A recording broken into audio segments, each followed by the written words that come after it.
So we have seen so many fundamentals related to charge, नहीं? और चलिए आगे बढ़ते हैं और कुछ इंपॉर्टेंट चीजें देखते हैं, क्वेश्चंस देखते हैं. Which of following charges does not, बड़ा इंपॉर्टेंट क्वेश्चन है, does not exist. इनमें से कौन कौन सा चार्ज प्रैक्टिकली एग्जिस्ट नहीं करते हैं, डज नॉट एग्जिस्ट. ऑप्शन दिया गया है, ऑप्शन ए में दिया गया है 3.2 इंटू 10⁻⁻20 कूलम. ऑप्शन बी दिया गया है 4.8 इंटू 10⁻⁻18 कूलम. ऑप्शन सी दिया गया है 7 into 10⁻⁻19 coulomb. And option D दिया गया है इट इज 8 इंटू 10⁻⁻19 कूलम. चलिए सोचते हैं इनमें से कौन कौन सा चार्ज एग्जिस्ट नहीं करते. ठीक है, आप लोग बताने की कोशिश कर रहे हो, मैं भी सुन रहा हूँ, बहुत बढ़िया है. तो एक काम करते हैं, पहले पता करते हैं कि कोई चार्ज एग्जिस्ट करने का क्राइटेरिया क्या है. सबसे छोटा चार्ज इलेक्ट्रॉनिक चार्ज, उससे छोटा चार्ज हो ही नहीं सकता. दूसरा हुआ कोई भी एग्जिस्टिंग चार्ज का रूल क्या है, that charge you must be able to express that charge as plus minus N E, जिसमें ई का वैल्यू है 1.6 इंटू 10⁻⁻19 और एन क्या है, N is a whole number.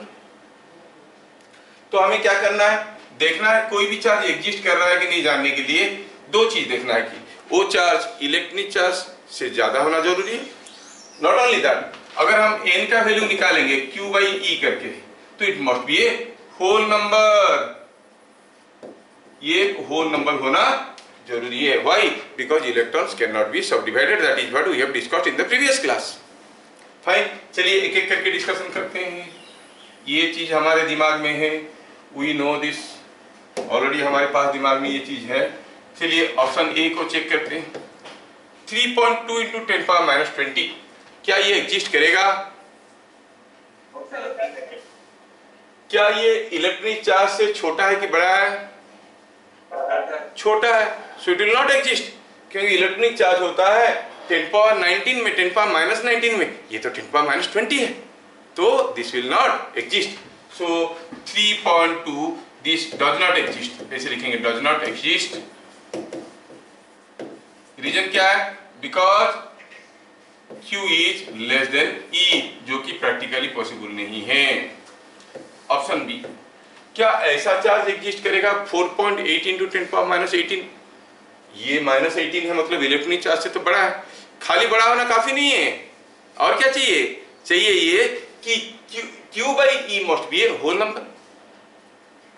Q by E must be a integer और whole number. चलिए Q by E निकालते हैं. Q बाई E निकालेंगे तो N का वैल्यू निकालेंगे, that is Q by E.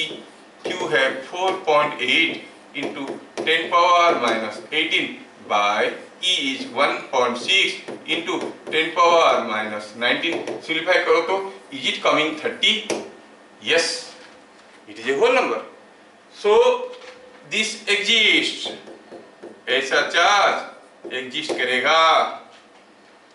क्या तरीका सबको समझ में आया? यस. बाकी सी डी के लिए मैं उम्मीद रखूंगा कि आप लोग आंसर बताओगे. For C and D you will tell the answers.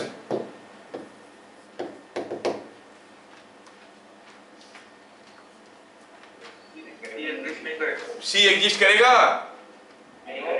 No, does not exist. Reason is same, N निकालो. Does not exist. क्या डी एग्जिस्ट करेगा?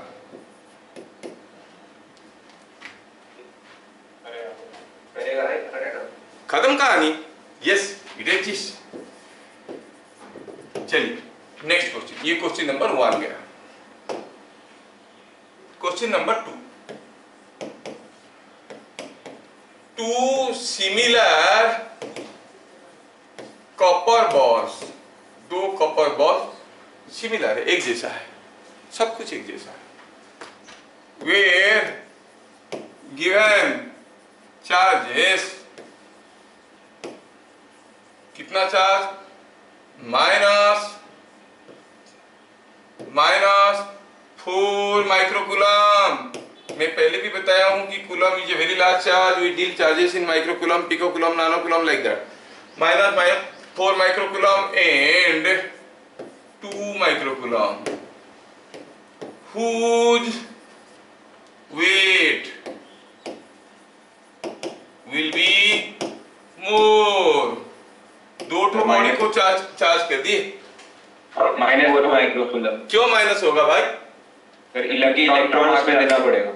Very good. कोई बॉडी को नेगेटिव चार्ज करने के लिए इलेक्ट्रॉन देना पड़ता है और पॉजिटिव चार्ज करने के लिए इलेक्ट्रॉन निकालना पड़ता है। हम इसमें से इलेक्ट्रॉन निकाल दिए तो इलेक्ट्रॉन का भी तो अपना कुछ मास था, वो भी घट गया, तो इसका मास कम हो गया, इसका मास ज्यादा हो गया, तो आप कहोगे mass of -4 microcoulomb is more. क्या सबको समझ में आया? Next question, question number 3। बहुत बढ़िया, अच्छा कर रहे हो तुम लोग, बहुत बढ़िया है। If 4 into 10 to the power 13 number of electrons are removed from a metal, what will be charge on it? -40 microcoulomb. कोई बोल रहा है -40 माइक्रोकूलम, इतना जल्दी बोलोगे तो गड़बड़ तो होगा ही होगा। सोचो, चार्ज निकाल लिया गया है, अब चार्ज निकालने से कोई बॉडी नेगेटिवली चार्ज होता है क्या? कोई बॉडी से चार्ज निकाल दिए तो नेगेटिव चार्ज होगा कि पॉजिटिव चार्ज होगा? पॉजिटिव 6.4 into 10 to the हाँ देखो गड़बड़ कर दिया। तो कितना चार्ज बनेगा? पॉजिटिव चार्ज बनेगा। कितना? एक इलेक्ट्रॉन निकाल दो तो बनता है प्लस ई, एन टू इलेक्ट्रॉन निकाल दो तो हो जाएगा प्लस एन ई। कितना टू इलेक्ट्रॉन निकाल दिए हैं हम निकाल दिए हैं 4 into 10 power -13, sorry 4 into 10 power 13, और हर एक इलेक्ट्रॉन का चार्ज कितना है? 1.6 into 10 power -19। मल्टीप्लाई करें तो 1.6 into 6 is 4 is 6.4 into 10 power -6 coulomb, that is 6.4 microcoulomb. क्या सबको समझ में आया? Next question,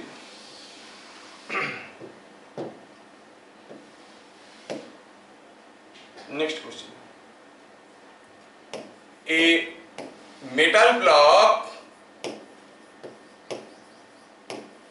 has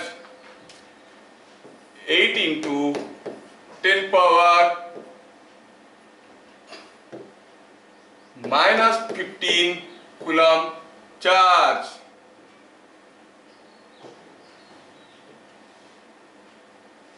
eight into 10 power -15 coulomb charge. कोई मेटल ब्लॉक के पास इतना चार्ज है।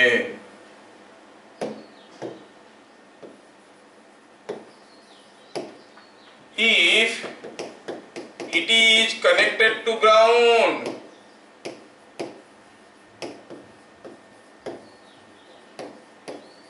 find how many electrons will flow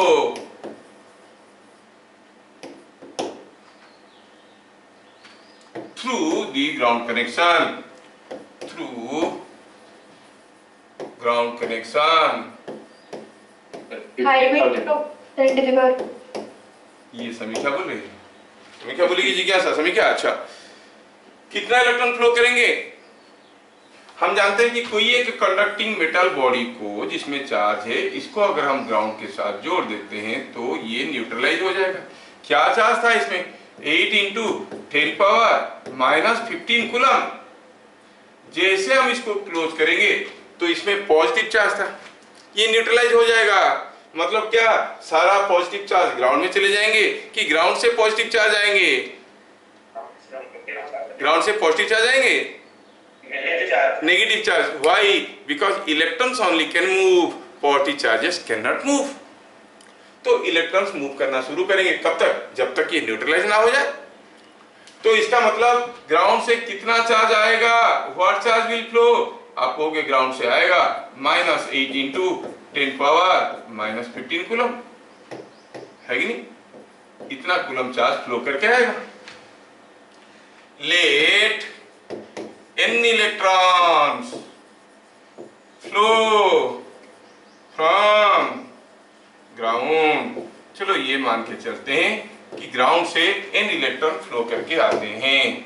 तो जो n इलेक्ट्रॉन फ्लो करके आएंगे उनका चार्ज क्या होना चाहिए? इनका चार्ज होना चाहिए minus 8 into 10 power minus 15। Sir ये कैसे पता चला माइनस 8 होना चाहिए? अरे already plus 8 into 10 power minus 15 था, माइनस 8 इंटू 10 पावर माइनस 15 आएगा तो मिलके जीरो हो जाएंगे, क्योंकि फाइनली चार्ज इसमें क्या हो जाएगा? Final charge on the metal will be zero. तो क्या कहेंगे? Final charge on metal is zero. हाँ सर ये समझ में आया, ठीक है, बढ़िया है, समझ में आया। तो n का वैल्यू निकालो। n का वैल्यू क्या हो गया? It is minus 8 into 10 power minus 15 by minus 1.6 into 10 power minus 19। क्या बात समझ में आया? एक इलेक्ट्रॉन का चार्ज ये, तो ये कितना हो गया? माइनस माइनस कैंसिल हो गया, ये मिल गया 1.6, 8 बाई 1.6 इज 50 और ऊपर हो गया 10 पावर 4, 50 इंटू 10 पावर 4 नहीं 50 इंटू 10 पावर 4, 50 नहीं, ये हो गया 5 into 10 power 4। So it is 50,000 electrons will flow from ground to the metal so as to neutralize the charge on the metal and the total charge on the metal will be zero। क्या बात समझ में आया? Yes, sir. Next question.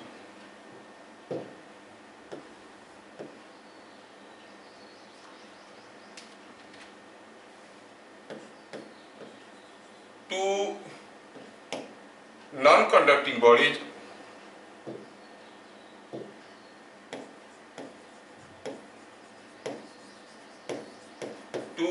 non-conducting bodies were rubbed against each other।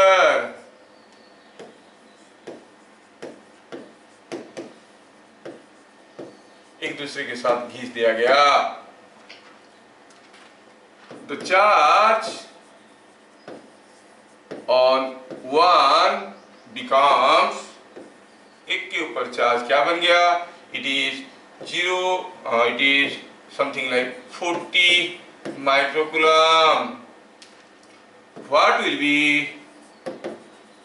-40 में। क्या मैं पूछा ही नहीं अभी तक? यार क्या करोगे, ऐसे ही मेरे को करोगे तो कैसे होगा? What will be? बदल देता हूं, मैं वही पूछने वाला था तुम जो बता रहे थे, एनीवे पूछ लेता हूं।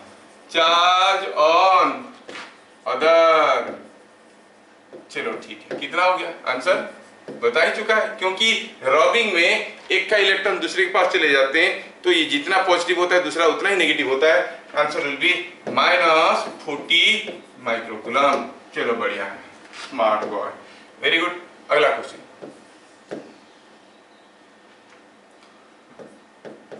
Two similar conducting spheres, two similar conducting spheres have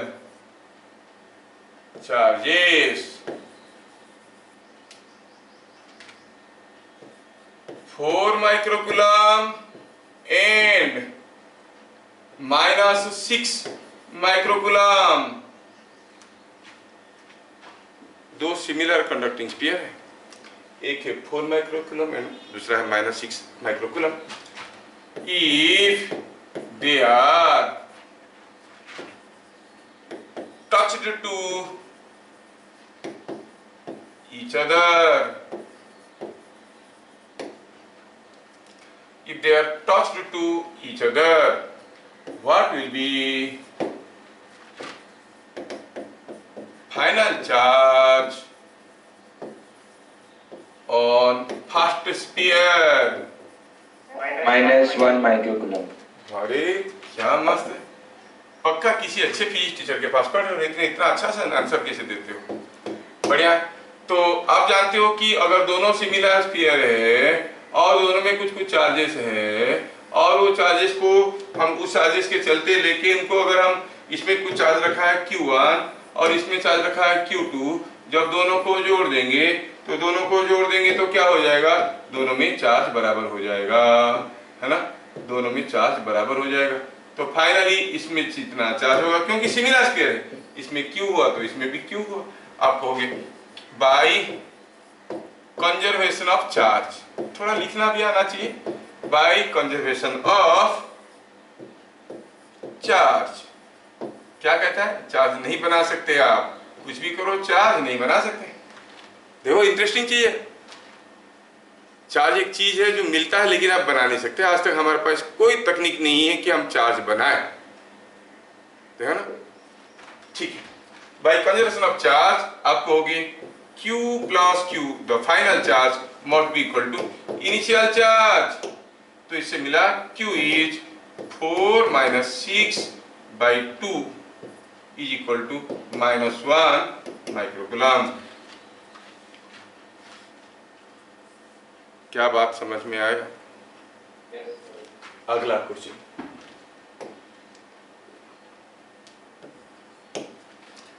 अब ये एक कंडक्टिंग स्फीयर है, सिमिलर कंडक्टिंग स्फीयर है, थोड़ा ढंग का क्यों ना बनाए, हमारे पास जब स्फीयर अवेलेबल है। तो ये एक स्फीयर है और ये दूसरा स्फीयर है और ये तीसरा स्फीयर है।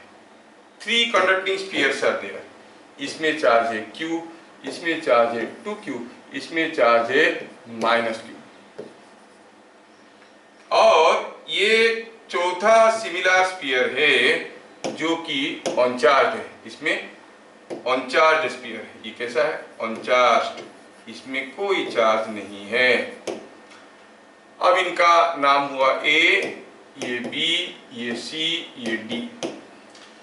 स्फीयर A को हमने लिया, B के साथ टच करवाया, फिर लाया, C के साथ टच करवाया, फिर लाया, D के साथ टच करवाया, फिर लाया, तो आके यहां पर पहुंचा।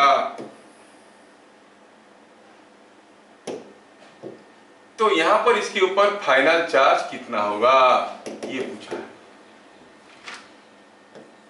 All spheres are similar, all copper balls metallic बोलने की कोई जरूरत नहीं, are similar। A was touched with B, C, D one after another। dq by 2। हाँ, देखते हैं, इतना जल्दी बोल गया लड़का, देखते हैं। All spheres, all copper balls are similar। थोड़ा मेरे को क्वेश्चन कंप्लीट करने दो यार, मैं हरास हो जाता हूँ, तुम लोग पहले बता देते हो। A was touched with B, C, D one after another।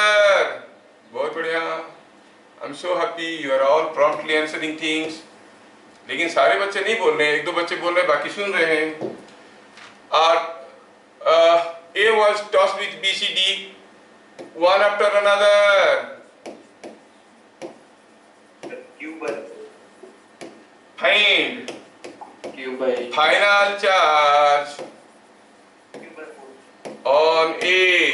कितने सारे आंसर आ रहा है, A में फाइनल चार्ज क्या होगा? हाँ बोलो। Q by 8, Q by 8 कोई बोला, any other? sir same answer। Q by 8। What Jigyasa is saying? Sir Q/8। ये सबका साथ सबका विकास, नहीं किसी को नहीं छोड़ना। चलो देखते हैं।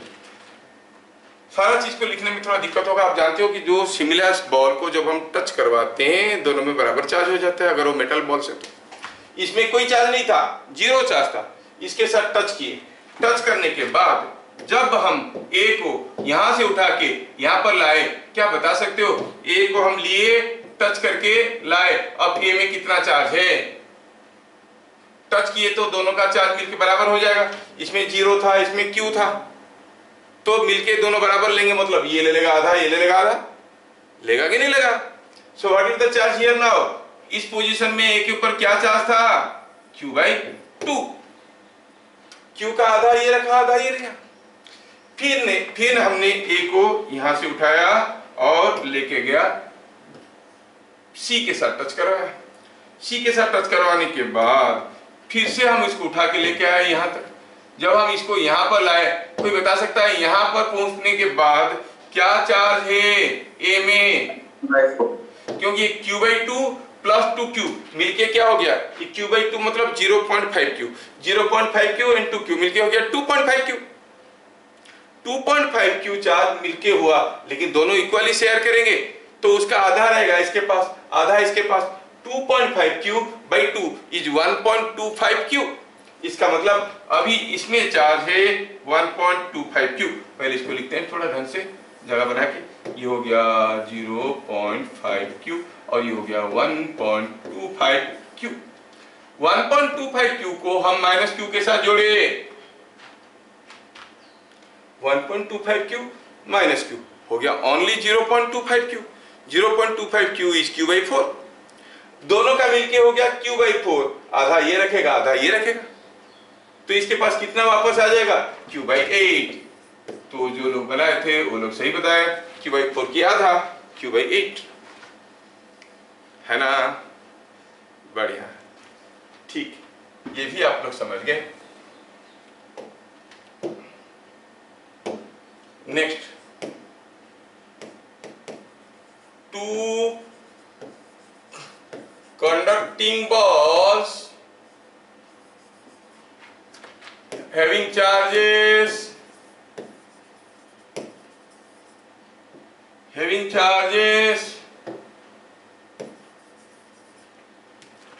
4 microcoulomb and -2 microcoulomb were released at a distance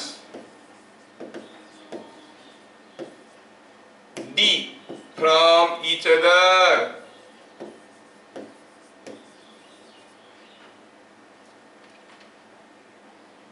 D from each other on a smooth floor.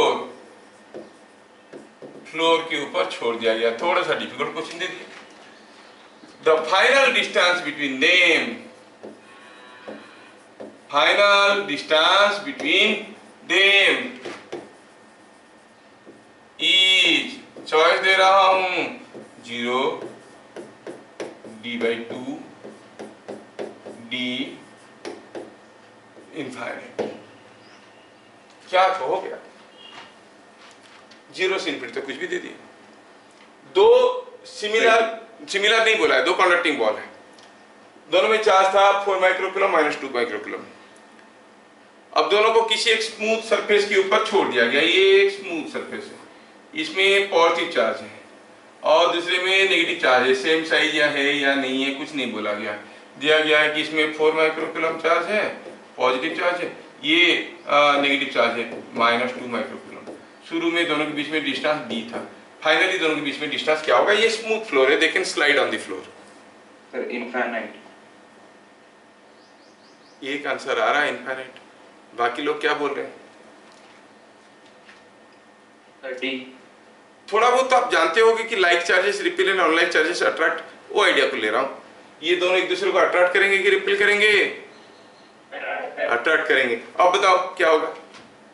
Final distance between them फिर भी इनफाइनाइट होगा। क्यों इनफाइनाइट होगा बताओ? यस यस यस, ये दोनों आए, जब दोनों एक दूसरे के साथ मिले तो टोटल चार्ज हो गया 4 माइक्रोकूलम माइनस 2 माइक्रोकूलम, दोनों मिलके हो गया 2 माइक्रोकूलम। 2 माइक्रोकूलम से कुछ इसमें रहेगा कुछ इसमें रहेगा, मतलब दोनों पॉजिटिव चार्ज रहेंगे। फिर से रिपल्सन होगा, पहले दोनों पास आएंगे, फिर से रिपल्सन होगा, फिर दूर जाएंगे। दूर जाएंगे तो कितना दूर जाएंगे, जितना दूर तक रिपल्सन होगा। So they will go to infinity. The answer will be D.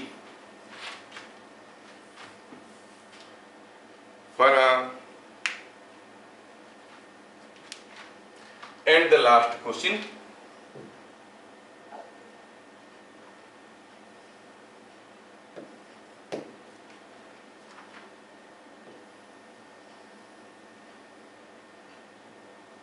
two metal balls of radius r and 2r.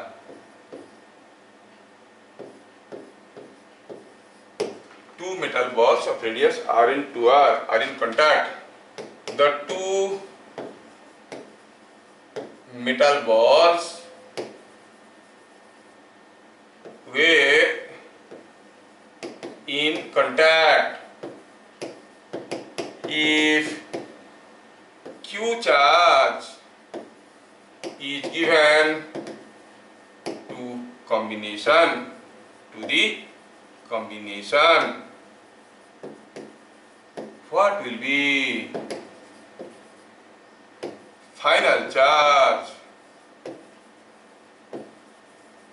on small ball? कौन बताएगा? कॉम्बिनेशन को हम दे दिए Q, उनका रेडियस दिया हुआ है, एक का R है दूसरे का 2R है ना?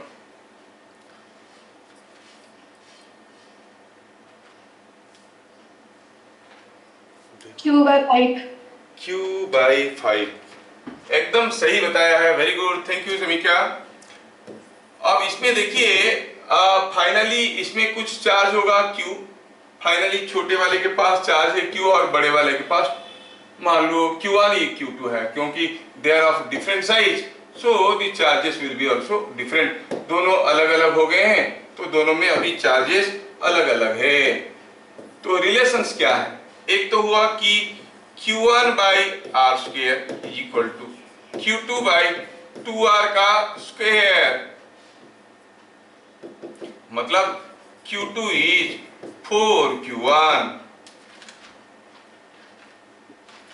मैं अक्सर क्या करता हूँ, क्लासेस में कोचिंग देता हूँ तो बोलता हूँ देखो तुम्हारे दोस्त लोग नहीं पढ़ रहे हो, तुम लोग इतना मेहनत कर रहे हो, और उनको बताओ कि ज्यादा बच्चे हमारे क्लास में ज्वाइन करते अच्छा लगता है ना, उनको ये सब कोचिंग दो तो करने के लिए। एक लड़का मेरे को लास्ट क्लास मेरे को बोल रहा है, साहब मैं अपना एक क्लोज फ्रेंड को दे दिया आपका कोचिंग, वो मेरे से ब्रेकअप कर लिया। समझ रहे हो? उसका ब्रेकअप हो गया उसके साथ, क्योंकि वो कर नहीं पाया, पागल होकर ब्रेकअप कर लिया। ऐसे क्या क्या कोचिंग भेजता है, तो ऐसे मत करना, डोंट मेकअप और डोंट ब्रेकअप। तो Q2 इक्वल टू 4Q1, समझ में आया? और क्या है, और हमें मालूम है कि चार्ज की neither be created nor be destroyed, मतलब Q1 plus Q2 is equal to Q। अब Q2 की जगह 4Q1 लिख सकते हैं, Q2 की जगह 4Q1 लिख देंगे तो ये हो जाएगा 5Q1 is equal to Q, मतलब Q1 कितना है, Q/5। बहुत बढ़िया, अच्छा लगा, आप लोग सारे बहुत कोऑपरेट किए, बहुत मस्त है। ठीक है, अभी हम लोग नेक्स्ट आर्टिकल देखेंगे। नेक्स्ट आर्टिकल है लाइन्स ऑफ फ्लक्स। ठीक है, इसके बारे में पढ़ेंगे।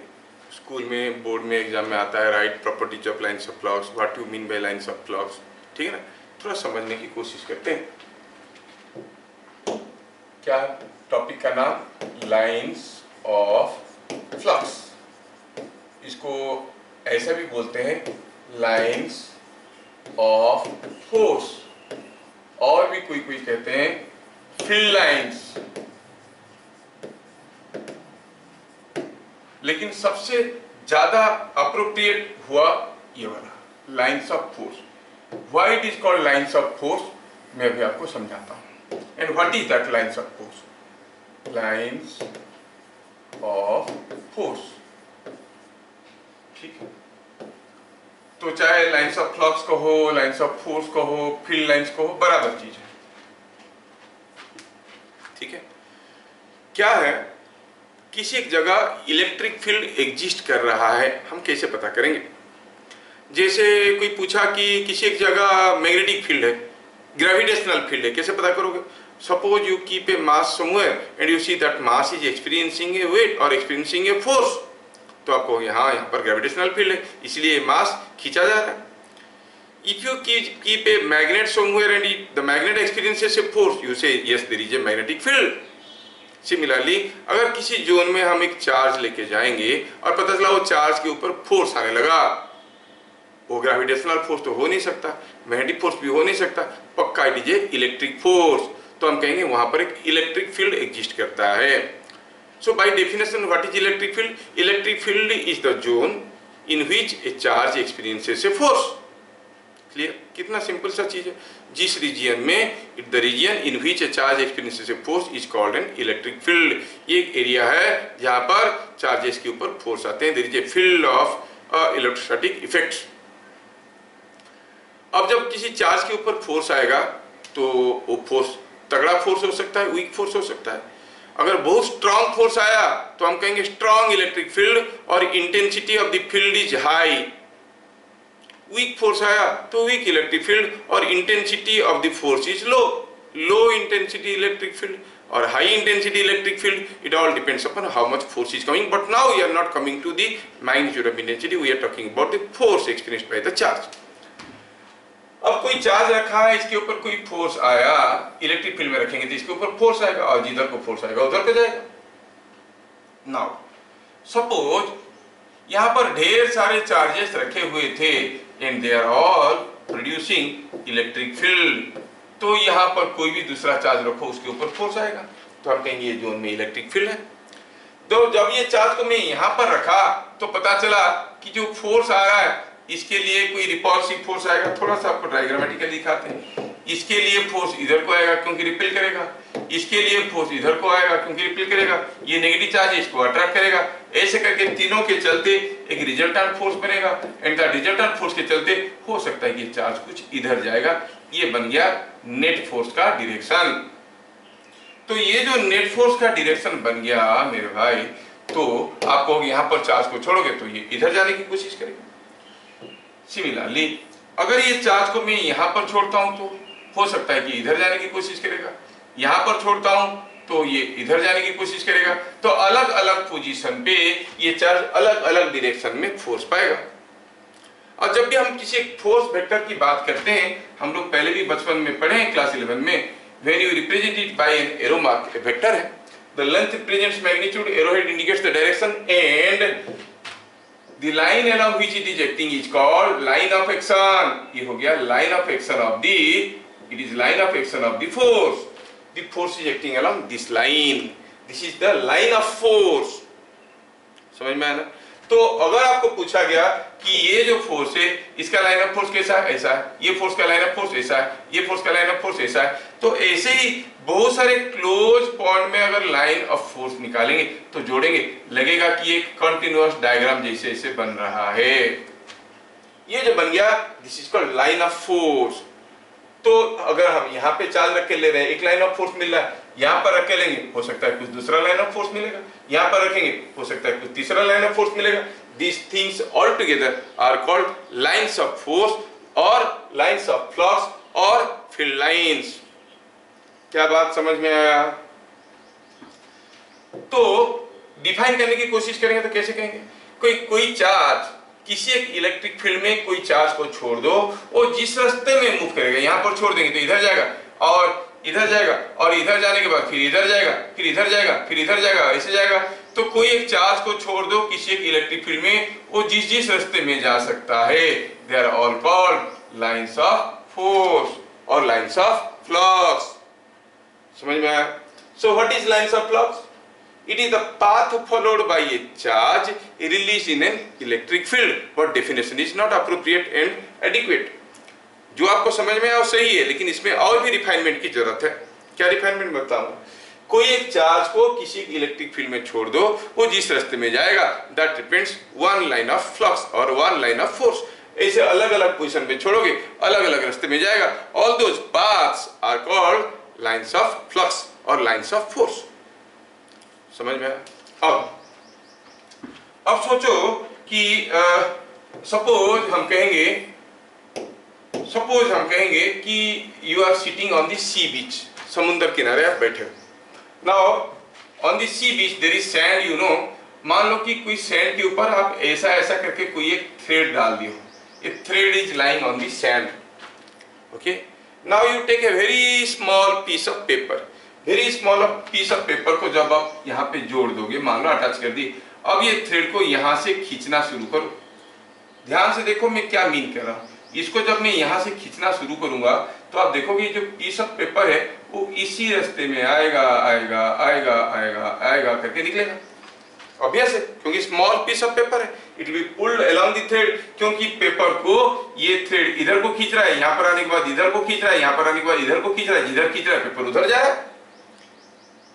बट अगर ये स्मॉल पीस ऑफ पेपर की जगह मान लो कोई स्टील नॉट लगा दे, नॉट एंड बोल्ट मिलता है, छोटा सा एक नॉट लगा दिया जिसका मास हेवी है, अब आप इसको खींचोगे वो एग्जैक्टली इसी रास्ते में नहीं आएगा, वो कुछ ऐसा रास्ते में आ जाएगा, सारे रास्ता तोड़ के। तो कौन सा पार्टिकल एग्जैक्टली फोर्स की डायरेक्शन में गया? जिसका मास काफी कम था। जिसका मास ज्यादा था वो थोड़ी दूर चलने के बाद अपना एक इनर्शिया डेवलप कर दिया, चलने वाली इनर्शिया ऑफ मोशन, और फोर्स एक तरफ है, उसका इनर्शिया ऑफ मोशन दूसरी तरफ है, तो कुछ तीसरी डायरेक्शन में जाना शुरू किया था। That will not exactly follow the same path if it is massive, having a substantial inertia. But if it is massless, it will exactly follow the same thread and reach here. तो कोई charge को जब हम electric field में छोड़ेंगे वो exactly electric force direction में कब जाएगा? जब उसका मास नेग्लिजिबली स्मॉल है। जैसे इलेक्ट्रॉन है, इलेक्ट्रॉन का mass is very small, 9.1 into 10 power minus 31 kg is a very small mass। तो अगर इलेक्ट्रॉन को छोड़ देंगे जिस रास्ते में जाएगा उसको हम कह सकते हैं कि लाइन ऑफ फ्लक्स। अगर हम कहेंगे हम एक अल्फा पार्टिकल को छोड़ दिए, an alpha particle is similar to a doubly ionized helium nucleus जिसके अंदर 2 न्यूट्रॉन है 2 प्रोटॉन है, हेवी है। अब अल्फा पार्टिकल को छोड़ देंगे वो इसी रास्ते में नहीं जाएगा सेम इलेक्ट्रिक फील्ड में, क्योंकि उसका मास ज्यादा है। तो ये सारा जानकारी के साथ हम क्या कहेंगे? किसको लाइन्स ऑफ फ्लक्स कहेंगे? The path followed by A massless charge particle when released from rest in an electric field is called the line of flux or lines of force। क्या मेरी बात समझ में आया? चलिए, आपको समझ में आया कि लाइन्स ऑफ फ्लक्स और लाइन्स ऑफ फोर्स कोई ऐसा फिजिकल चीज नहीं है। It is the path followed, जिस रास्ते में वो जा सकता है। कौन? एक मासलेस चार्ज पार्टिकल। समझ में आया? मासिव होने से इट विल नॉट गो। मैं बार बार इंसिस्ट कर रहा हूं, इतना बकबका के एक्सप्लेन करने की कोशिश कर रहा हूं, बोर्ड का क्वेश्चन है भाई। in an electric field, if an alpha particle is released, it will move along the lines of flux in the opposite direction of lines of flux। No, neither go along the lines of flux nor in the opposite direction। वो तो कुछ random direction में जाना शुरू करेगा। समझ में आया? तो क्या लिखेंगे? पहला चीज है हमें समझ में आना चाहिए, the region in which a charge experiences a force is called electric field। Electric field किसको कहते हैं? जिस रीजन में कोई चार्ज फोर्स एक्सपीरियंस करता है। इन an electric field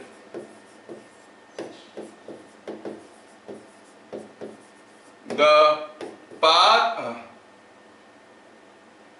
if in an electric field, if a massless charge particle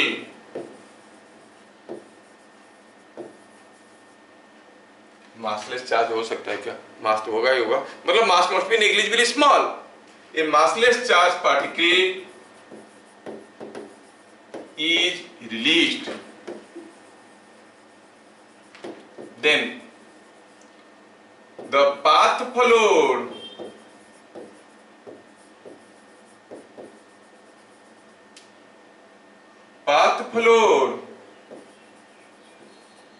by the particle is called a field line or line of flux। क्या बात समझ में आया?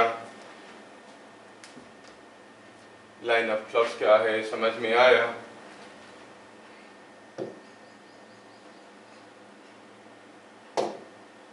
Next, properties of lines of flux.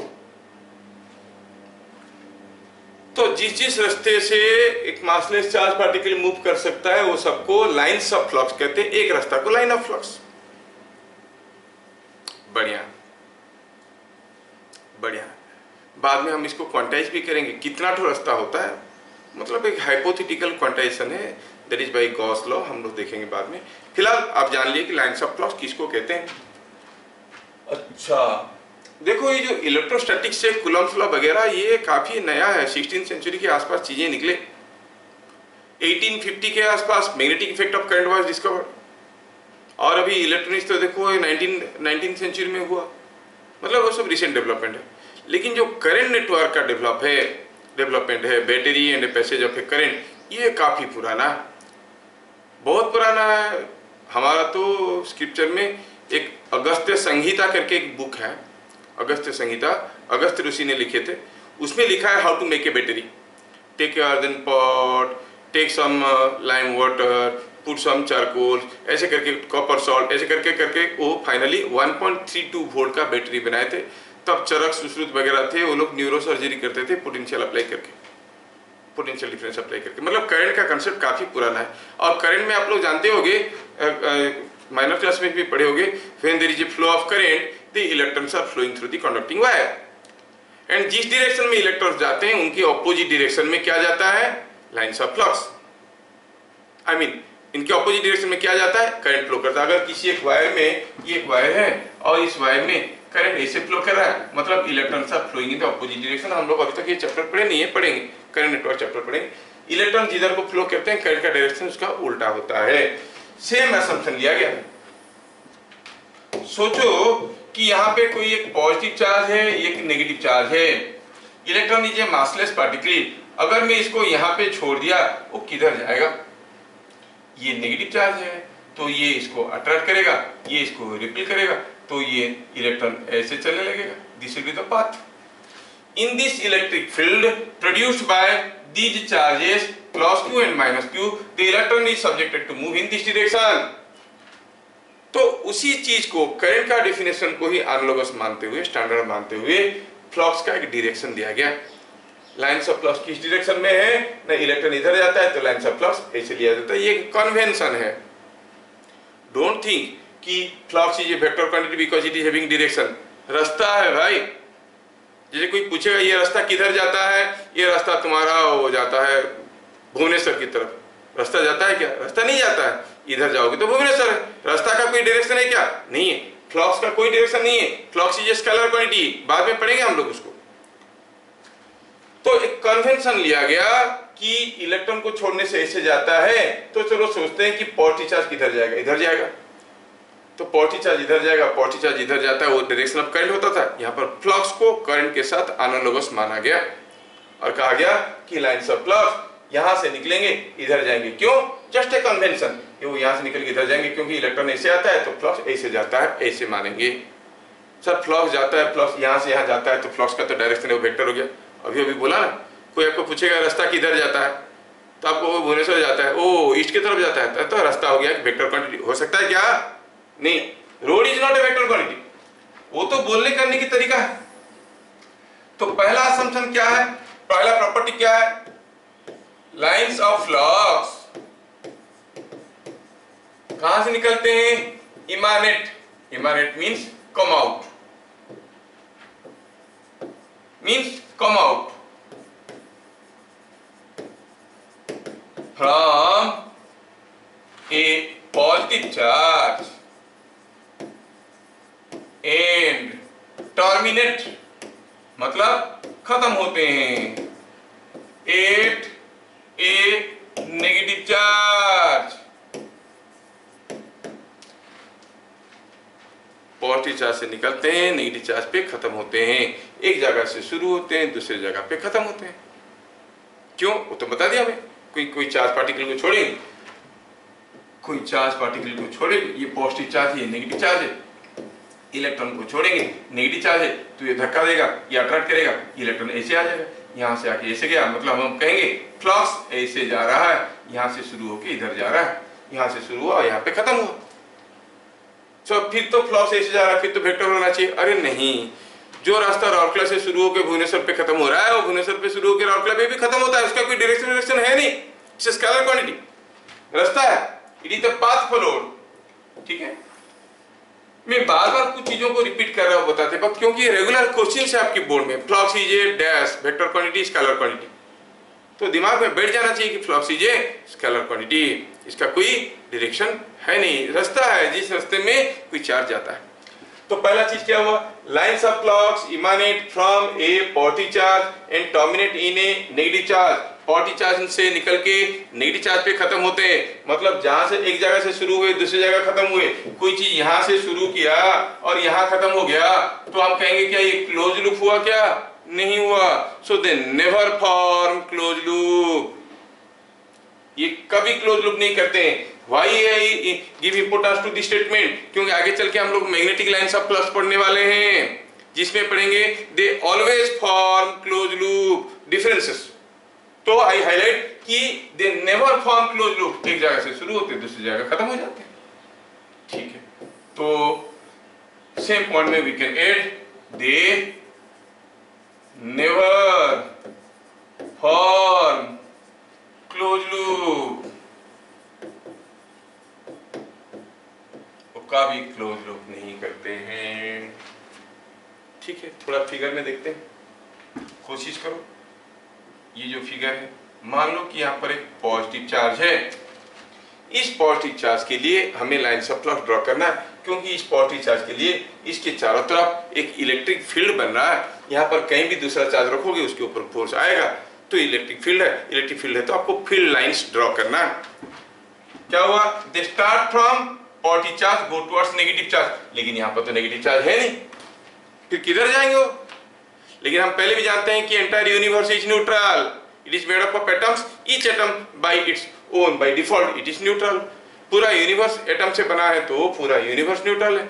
मतलब यहाँ पर अगर आपके पास पॉजिटिव चार्ज है, मतलब इसका इलेक्ट्रॉन निकाल लिया गया, तो कहीं ना कहीं तो होगा। So for every charge there must be an equal and opposite charge somewhere. It may be in the closest proximity, आसपास में हो सकता है, या फिर कहीं दूर होगा, कहीं ना कहीं तो होगा, ये नहीं कि नहीं है।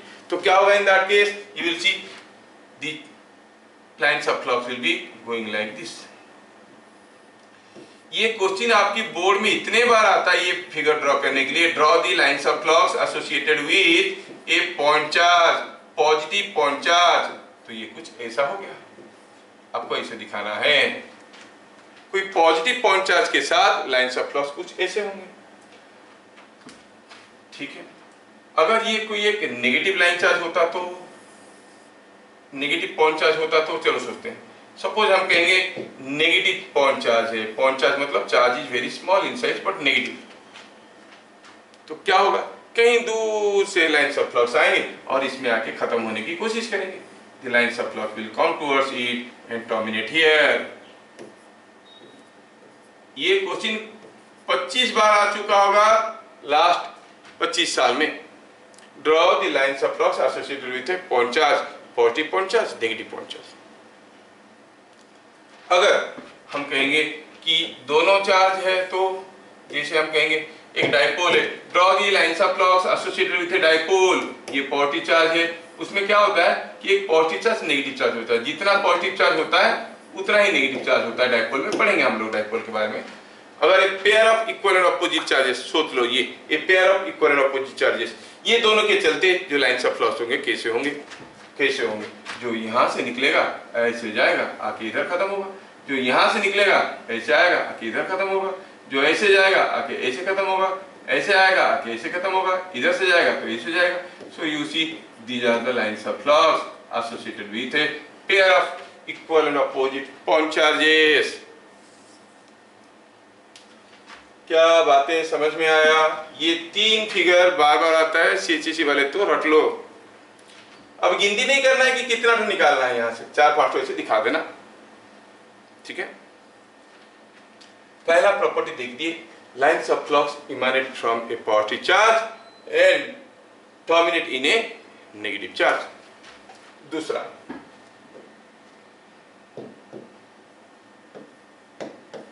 the tangent at any point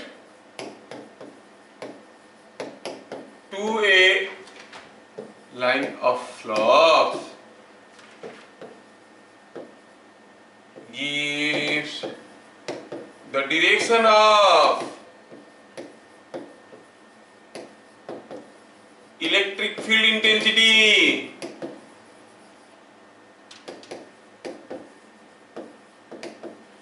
at that point. क्या मतलब है? इलेक्ट्रिक फील्ड इंटेंसिटी को हम लोग यूजुअली ई से डिनोट करते हैं. ई एक वेक्टर है, क्या है मैं समझा देता हूं, ऑटोमेटिकली आप जान लोगे.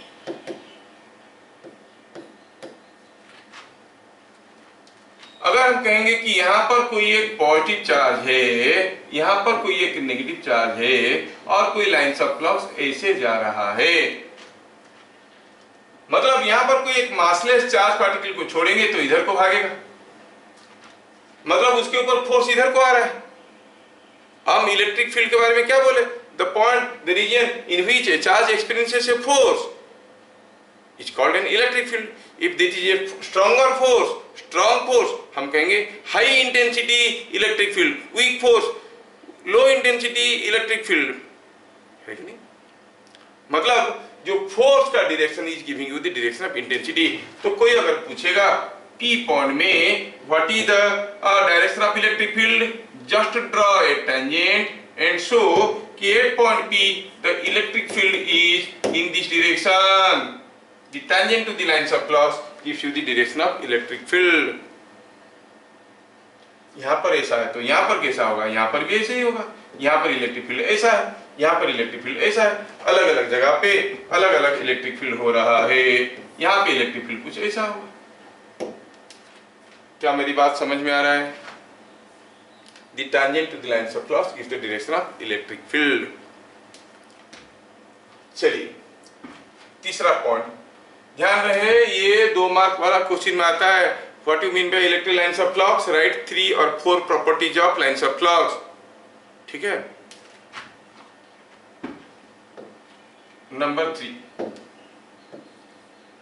और साथ में दे देगा draw the lines of flux associated with A positive point charge और ए पेयर ऑफ और ए डाइपोल और a pair of equal and opposite charges, ऐसे करके दे देगा. पॉइंट नंबर 3,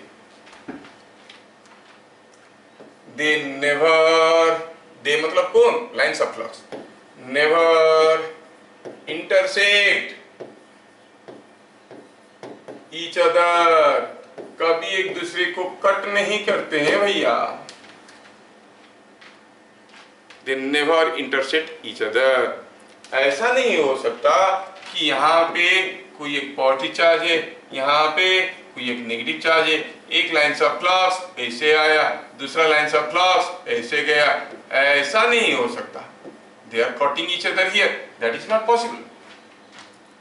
क्यों सर? ऐसा क्यों नहीं? अरे भाई, अगर इसी पॉइंट पे मैं कोई एक चार्ज रखूंगा तो उसके ऊपर एक फोर्स आएगा. जो फोर्स का लाइन ऑफ एक्शन है वही तो लाइन्स ऑफ फ्लक्स है. तो फोर्स इसके ऊपर या तो इस डायरेक्शन में आएगा या फिर इस डायरेक्शन में आएगा. दोनों डायरेक्शन में कैसे आ सकता है? अगर 2 फोर्स आ रहा है तो दोनों का रिजल्टेंट भी एक डायरेक्शन बनेगा. समझ में आ रहा है? वो पूछेंगे why lines of flux never intersect each other, because at the point of intersection the electric field is not defined, उसका डायरेक्शन इज नॉट डिफाइंड। बात समझ में आया क्या? क्या लिखेंगे? बिकॉज, बिकॉज लिखने की जरूरत नहीं है, समझाने के लिए बोल रहे हैं। Because at point of intersection the direction of electric field is not defined। अच्छा सर ऐसा है क्या? अच्छा अच्छा, तो हो सकता है कि कुछ ऐसा होगा, कोई एक पॉजिटिव चार्ज था, एक नेगेटिव चार्ज था, और यहां से लाइन्स ऑफ फ्लक्स निकल के ऐसे जा रहे थे, ऐसे जा रहे थे, ठीक है, एक दूसरे को इंटरसेक्ट नहीं कर रहे हैं, पॉजिटिव चार्ज से निकल के नेगेटिव चार्ज में जा रहे हैं, और सब कुछ सुहाना सुंदर दिख रहा है। Suppose I consider another pair of charges and I से कि suppose I consider another pair of charges, ये मान लो कि है Q और ये है माइनस Q, और Q1 माइनस Q1, मान लो कि ये है Q2, ये है माइनस Q2, और यहाँ पर ये नेगेटिव चार्ज है, उल्टा हो गया है, थोड़ा इसको घुमा देते हैं, ये नेगेटिव चार्ज है। चलो मानते हैं कि ये जो लाइन्स ऑफ फ्लक्स हम देख रहे हैं, थोड़ा कलरिंग कर देंगे तो अच्छा दिखेगा। यस यस, सपोज हम कहेंगे ऐसा दो चार्ज थे, ऐसे लाइन्स ऑफ फ्लक्स था, ऐसा दो चार्ज थे तो ऐसे लाइन्स ऑफ फ्लक्स था। मान लो ये दोनों चार्ज को हम यहाँ पर ले आए, सर अब तो इंटरसेक्ट कर रहे हैं, अगर चार चार्ज हो गए तो अब तो इंटरसेक्ट करेंगे, नो, तब वो लाइन्स ऑफ फ्लक्स ऐसे आएंगे, पॉजिटिव से निकल के नेगेटिव में खत्म हो जाएंगे, पॉजिटिव से निकल के नेगेटिव में खत्म हो जाएंगे, और एक दूसरे को इंटरसेक्ट नहीं करेंगे। This figure is incorrect, because कहीं भी अगर दो लाइन्स ऑफ फ्लक्स एक दूसरे को कट कर रहे हैं तो उस पॉइंट में नेट इलेक्ट्रिक फोर्स किस डायरेक्शन में होगा? किसी एक डायरेक्शन में तो होगा। समझ में आ रहा है क्या? तो lines of flux can never intersect each other, ये बड़ा इंटरेस्टिंग और इंपॉर्टेंट है। तो ऐसा एक फिगर गलत है, ऐसा एक फिगर गलत है। Point number 4, they reach or come out from a conducting surface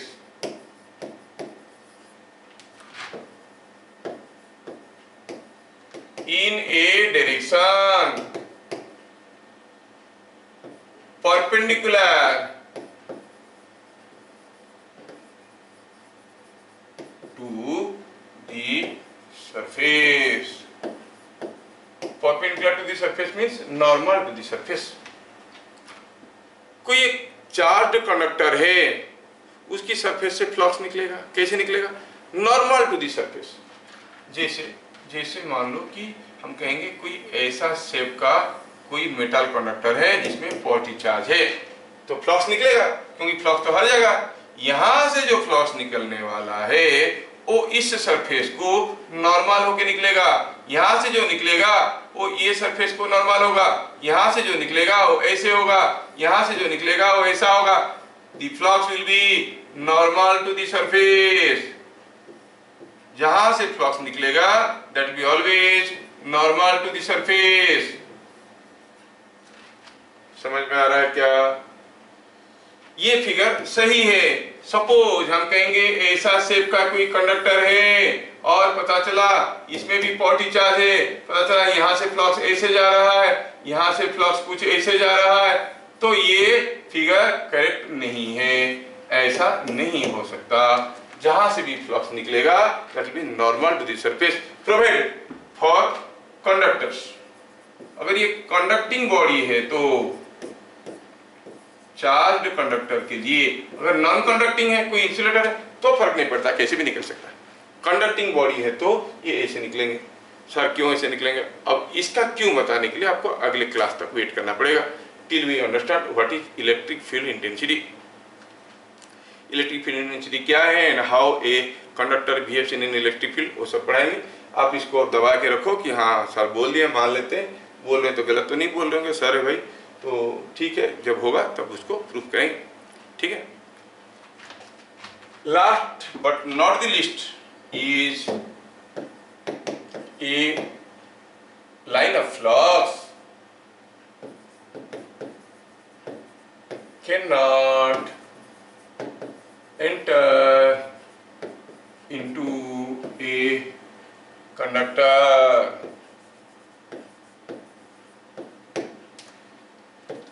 ठीक है, line of flux cannot enter into a conductor, ये बड़ा इंपॉर्टेंट है। A conductor is a point of discontinuity, कभी कभार हम इसको दूसरे तरीके से भी लिखते हैं, a conductor is a region of discontinuity on path of line of flux। समझ में आया क्या बोल रहा है? बोल रहा है कि अगर कोई एक कंडक्टर है और कोई लाइन्स ऑफ फ्लक्स इधर से आ रहे हैं तो क्या होगा, वो आके यहीं पे खत्म हो जाएंगे, यहीं पे खत्म हो जाएंगे और फिर यहाँ से शुरू होके जाएंगे, अंदर कोई फ्लक्स नहीं रहेगा, ठीक है, there be no flux inside, अंदर कोई फ्लक्स नहीं रहेगा, नो फ्लक्स इनसाइड, अंदर कोई फ्लक्स नहीं रहेगा, वो आके यहाँ पे खत्म हो जाएगा और फिर यहाँ से शुरू होके फिर आगे चले जाएगा। Different lines of flux are coming so they will go like this, ऐसे घुसेंगे और इधर से निकलेंगे। क्या मेरी बात समझ में आया? अंदर कोई फ्लक्स नहीं घुसेगा, हो सकता है कि एक होलो कंडक्टर है या फिर सॉलिड कंडक्टर है, कोई फर्क नहीं पड़ता है। मान लो कि ये कोई एक सपोज हम कहेंगे कि this is what is a solid conductor, तो तब भी इसके अंदर से कोई फ्लक्स नहीं जा रहा है। अगर ये कोई हॉलो कंडक्टर होता तो, अगर ये कोई हॉलो कंडक्टर होता, सपोज हम कहेंगे ऐसा शेप का कोई हॉलो कंडक्टर है, ये हॉलो है और आप कहोगे इसके अंदर से हम क्या कर रहे हैं, फ्लक्स इधर से भेज रहे हैं, suppose the flux are going like this, conductor है भाई, तो फ्लक्स अगर ऐसे आएगा, ऐसे आएगा, क्योंकि नॉर्मल टू दी सरफेस होना जरूरी है, तो फिर जब निकलेगा ऐसे करके निकलेगा, लेकिन अंदर अगेन नो फ्लक्स, अंदर कोई फ्लक्स नहीं होगा, मतलब यहां पर कोई इलेक्ट्रिक फील्ड नहीं होगा। समझ में आया? अंदर कोई इलेक्ट्रिक फील्ड नहीं होगा। ये जो आइडिया, ये क्यों नहीं होता, ये भी प्रूव करेंगे जब हम लोग पढ़ेंगे what is electric field intensity, सारा चीज प्रूव करेंगे। साइंस है भाई, हिस्ट्री ज्योग्राफी थोड़ी है कि इसका बाप होता क्यों था पूछ नहीं सकते, उसमें हर भाई का आंसर है, ठीक है ना। तो हमें वो सारे थ्योरी को बारीकी से देखना है और समझना है। In course of time I will explain, but अभी अभी जो देखे कि फ्लक्स इसके अंदर नहीं जाता है, इस प्रॉपर्टी के कारण हम एक नया चीज डेवलप करते हैं, that is called electrostatic shielding, जो कोर्स में आता है। मान लो कहीं बहुत सारा चार्जेस पड़े हुए हैं, सपोजिंग यहाँ पर ढेर सारे चार्जेस पड़े हुए हैं, Q1, Q2, Q3, तो ये जोन में तो एक स्ट्रॉन्ग इलेक्ट्रिक फील्ड बन रहा है। जैसे पहले आपका जो पिक्चर ट्यूब वगैरह आता था, टीवी बड़ा वाला डब्बा वाला टीवी आता था, उसमें पिक्चर ट्यूब होता था, उसके पीछे उसका जो ट्यूब देखे होगे अगर, तो कभी तोड़ के तो उसका शेप कुछ ऐसे होता था, यहाँ पर एक मैग्नेटिक कॉइल होता था, वो सारे लफड़ा छोड़ो, यहाँ पर 18,000 वोल्ट तक होता था, वेरी हाई वोल्टेज। चलते वक्त तो खोलना एकदम मना है। आप अगर टेस्टर लगा के चेक करना चाहोगे कि इसमें करंट है कि नहीं, आपको टेस्टर टच करने की जरूरत नहीं, ऐसे दूर से रखोगे टेस्टर ग्लो करेगा, इतना स्ट्रॉन्ग है, इतना हाई वोल्टेज है। तो यहाँ पर एक स्ट्रॉन्ग इलेक्ट्रिक फील्ड बनता था, तो उसके अंदर छोटे छोटे ट्रांजिस्टर्स वगैरह ये वगैरह सब लगे हैं, जो छोटे छोटे डायोड्स वगैरह लगे हैं, वो सारे माल फंक्शन करना शुरू करेंगे, क्योंकि there is a strong electric field.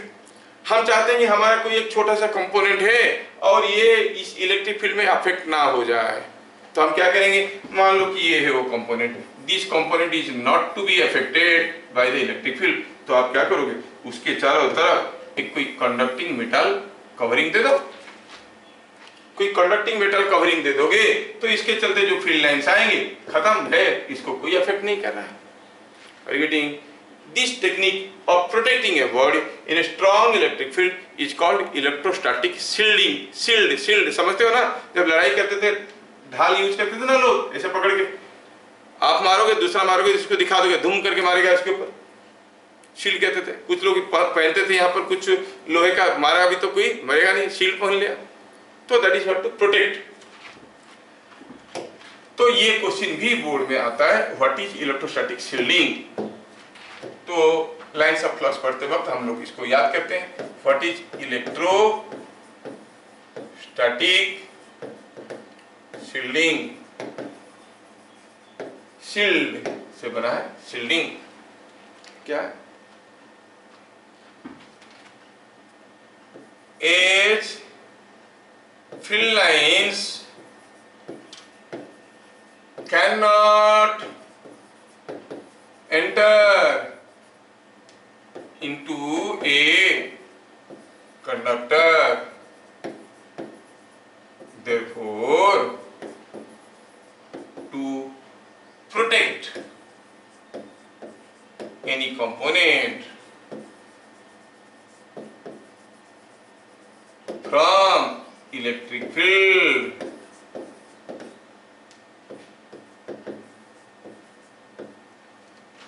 to protect any component from electric field, it is covered with a metallic enclosure.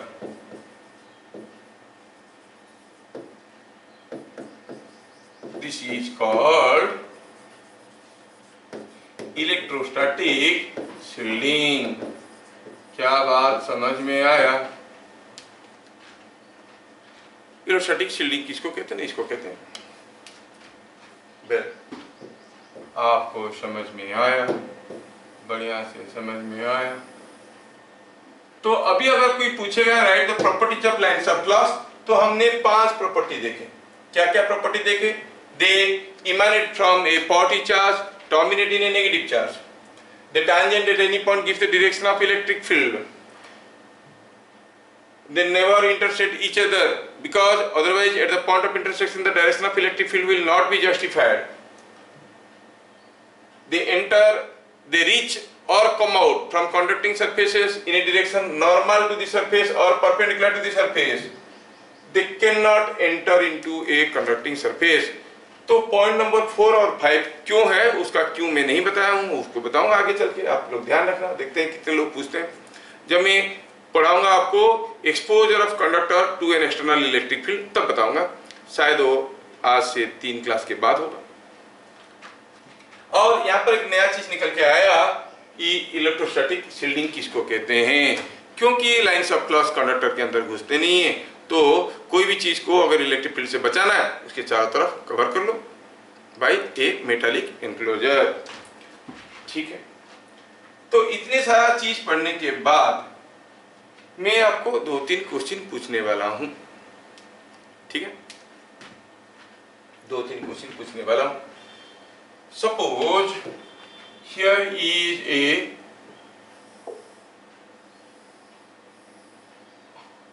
Solid cone, metallic cone, और ये जो मेटालिक कोन है, ये मेटालिक कोन सॉलिड है, सॉलिड मेटालिक कोन है, और इसके ऊपर कुछ पॉइंट्स दिया गया है। ये है पॉइंट ए, चलो मानते हैं कि ये पॉइंट है बी, ये पॉइंट है सी, और ये पॉइंट है D. A B C D are 4 points on the surface of a solid cone having positive charge. IIT JEE का क्वेश्चन है, आप लोग देख लो प्रीवियस ईयर क्वेश्चंस आपको मिल जाएगा। IIT JEE का क्वेश्चन है, कोई बताएगा तो मुझे बहुत अच्छा लगेगा। JEE मतलब JEE एडवांस का, JEE मेन का नहीं, JEE एडवांस का। Arrange the surface charge density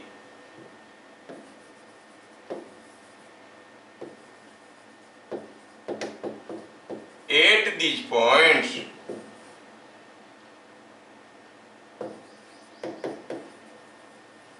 ACAB in ascending order। देखो मतलब चार्ज सरफेस चार्ज डेंसिटी क्या है? Charge per unit area. सबसे कम कहां पर होगा, उसके बाद कहां पर होगा, उसके बाद कहां पर होगा, उसके बाद कहां पर होगा, ठीक है। सबसे ज्यादा कहां पर होगा, सबसे कम कहां पर होगा, बीच में बाकी कौन कौन रहेंगे, कैसे रहेंगे? Charge per unit area. तो असेंडिंग ऑर्डर मतलब सबसे कम कहां पर होगा। हम जानते हैं कि when a metal body is charge, the charge distribution on the surface is non uniform with more charge concentration taking place at the sharp edges and less charge concentration at the flat regions। इनमें से कौन सा point flat reason पे है? D flat reason में है। तो इसका मतलब हुआ कुछ ऐसे, सिग्मा एट डी सबसे कम है, उससे ज्यादा कौन? डी तो सबसे कम है, सबसे ज्यादा कौन होगा बताओ एबीसीडी में से? जहां पर सबसे ज्यादा शार्प एज है वो ऑब्वियसली बी है, बी सबसे ज्यादा है। अच्छा ए और सी में से, ए भी तो एक कॉर्ड सरफेस है ना, लेकिन सी तो एक एज है। Are you not able to see? C is edge of the cone, तो एज में भी तो ज्यादा होगा। तो ए जितना शार्प है सी काफी ज्यादा शार्प है, तो sigma D is less than sigma A, that is less than sigma C, that is less than sigma B. देख लो क्या बात समझ में आया? Is it understood? सबको समझ में आया? Yes, sir. अगला क्वेश्चन जेई एडवांस का, आप लोग देख लो पुराना JEE advance question. Lines of flux associated with a metal sphere is shown. Choose the correct figure। JEE advance का क्वेश्चन है, कोई एक मेटल स्फीयर है, उसके साथ लाइन्स ऑफ फ्लक्स जो एसोसिएटेड है वो दिखाया गया है। ये एक मेटल स्फीयर है, ये दूसरा है, ये तीसरा है, ठीक है। थोड़ा छोटा भी कर सकते थे, थोड़ा और छोटा कर, इतना बड़ा बड़ा स्फीयर कौन लेता है? हाँ यहाँ ये एक है, ये दूसरा है, ये तीसरा है, और ये है चौथा। चार मेटल स्फीयर, चारों स्फीयर के साथ एसोसिएटेड फ्लक्स दिखाया गया है। आपको बताना है कौन सा फिगर करेक्ट है, कौन सा फिगर करेक्ट है, ठीक है। पहला केस में दिया गया है कि it is like this, lines of flux. दूसरा केस में दिया गया है it is like this.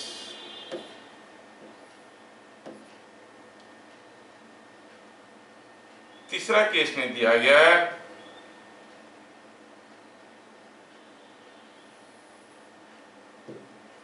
Lines of flux associated with a metal sphere.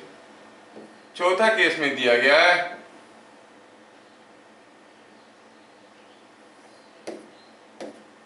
Now ABCD में से कौन सा फिगर करेक्ट है? जी बी बोल रहे हो क्या? D D for Don. अच्छा बढ़िया, अच्छा ले लो, बढ़िया।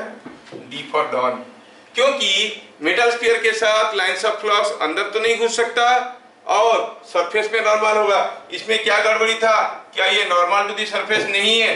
हाँ है भाई, लेकिन अंदर तो है, ये नहीं हो सकता, इट इज नॉट डिस्कंटिन्यूअस। हाँ ये डिस्कंटिन्यूअस है, लेकिन क्या होगा, ये नॉर्मल नहीं है, यहाँ पर फ्लक्स घुसेगा पहुंचेगा, तो यहाँ पर अगर फ्लक्स पहुंचेगा तो जो फ्लक्स को ऐसे होना चाहिए, ये तो ऐसा गया है, the lines of flux is not normal to the surface. ये ना नॉर्मल है ना डिस्कंटिन्यूअस है। देखो ये लाइंस ऑफ फ्लक्स ऐसे आया, आके यहाँ पर ऐसा हो गया, ऐसे मतलब it is become normal to the surface, फिर ऐसे आया नॉर्मल होके निकलेगा और इधर जाएगा, एंड अंदर डिस्कंटिन्यूअस है, तो सही आंसर हो गया डी। देखा, दोनों क्वेश्चन जेईई एडवांस के हैं और आप कर चुके।